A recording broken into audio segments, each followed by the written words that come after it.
एक एतराज़ ये है जो बड़ा ही बेतुका है और कई जगहों पर ये सुन चुके हैं कि क्या इमाम साहब को इन हदीसों का पता नहीं था। हम ये कहना चाहते हैं क्या वो पैगंबर थे? क्या उन पर इल्हाम होता था सारी चीज़ों का कि शरीयत के सारे मसाइल उनके पास मौजूद हों? और अगर ऐसी बात थी तो 2/3 मसलों में उनके साहिबैन ने, जो उनके शागिर्दान हैं, उन्होंने क्यों मुखालफत की?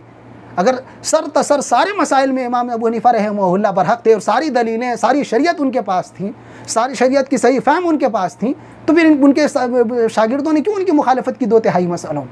कितनी बेतुकी बात है, ज़रा सोचिए। वो भी इंसान थे और मुज्तहिद थे, और मुज्तहिद कभी ख़ता करता है, कभी दुरुस्तगी तक पहुँच जाता है, और दोनों हालतों में उनके लिए अजर व सवाब है।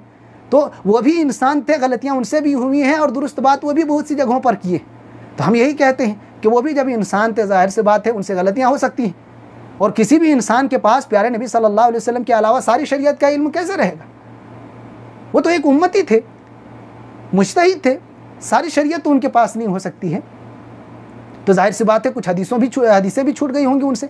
अगर उनके पास वो हदीसें पहुंची थी तो उनके अंदर क्या है, ज़मीर में क्या छुपा करके रखे हैं, हमें इसका मुकल्लफ नहीं बनाया गया है, हम ज़ाहिर के मुकल्लफ हैं। आप यहाँ सही तुरुक से सही हदीसें मौजूद हैं, उसको छोड़ करके इस के पीछे पड़े हुए हैं कि इमाम साहब के पास भी हदीसें होंगी, दलाइल होंगे, वो अपनी जानिब से नहीं कहते होंगे। ये सब चीज़ें बेतुकी बातें शरीयत में नहीं चलती हैं, ये मनमानी चीज़ें नहीं चलती हैं। जो दलाइल से, मजबूत दलाइल से जो साबित हो उस पर अमल की बुनियाद रखिए और बरमला उसका इजहार कीजिए और किसी की मलामत का खौफ मत खाइए।